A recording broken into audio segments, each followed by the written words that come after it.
Hello everyone and welcome to another video. Now I've heard nothing but good things about the performance of the PC version of Death Stranding. Today I wanted to see how it performs on some older or lower end hardware.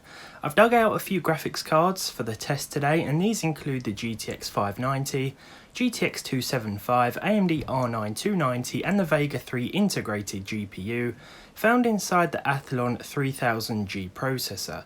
Let's get the bad news out of the way, shall we? This game requires the DirectX 12.0 feature set. This was made all too apparent after trying out the GTX 275, which only runs DX 10.1, and the GTX 590, which only supports DX 11. I don't know why I even bothered with the GTX 275, but I just wanted to confirm that it didn't work with my own eyes. We can also rule out newer cards like the GTX 680, the super overclocked version of which I tested out today, again for confirmation. I also recently saw a video from Santiago here on YouTube whereby he tried out the 750 Ti and explained why that didn't work. I recommend checking out his channel not just for that video, but for his other tests too. First gen GCN cards top out at the 11_1 feature level, so I'd recommend doing some research before buying this game. So let's talk about the R9 290 from AMD. This card can run the game and will do so at 60 FPS with the low settings at 1080p. This is how I'd personally play, and honestly it still looks very nice. Anti-aliasing is also turned way down here. We have paired this with a Ryzen 5 3600, so the CPU that you use may impact performance and offer different frame rates, not to mention certain areas of the game world will impact things as well. This is true for any game, but it's always worth mentioning. As you can see, I'm only about 10 minutes in so far.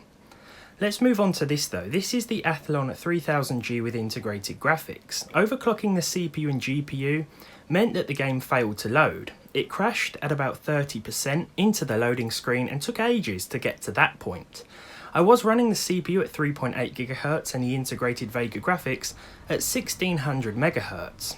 I then reset the default CPU speeds in the BIOS but kept the graphics overclocked, and this time the game loaded, again after a while. To get 30 FPS or as close to it as possible, we needed to use 720p resolution, again with the lowest settings. This is honestly a very impressive result. Here we have a AAA title that released in mid-2020 that runs almost smoothly on a $50 or £50 processor and the onboard graphics, which have been overclocked as well on the stock cooler. Does it look good? Not really. Is it free from frame dips? No, it's not, but it runs, and that's got to count for something. Okay, so it turns out I spoke too soon. This may be because the GPU, the integrated GPU, is still overclocked, but returning that to the stock speeds means a drop of 5 to 6 FPS, so yeah, it becomes far less playable. If, however, we keep the Athlon 3000G in the system, which as you know is a 2-core 4-threaded chip, and add the R9 290 back in, instead of relying on the integrated graphics, then we are able to achieve close to 60 FPS on average. Turns out, this game will work fine on a dual-core CPU with SMT or hyper-threading. So there we have it, Death Stranding on a few of my old graphics cards.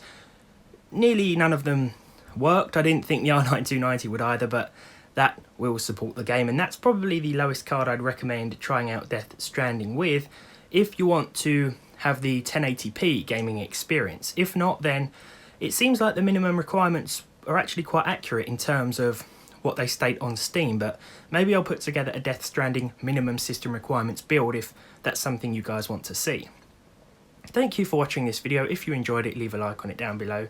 Leave a dislike if you didn't. Subscribe to the channel if you haven't done so already, and hopefully I'll see you all in the next one.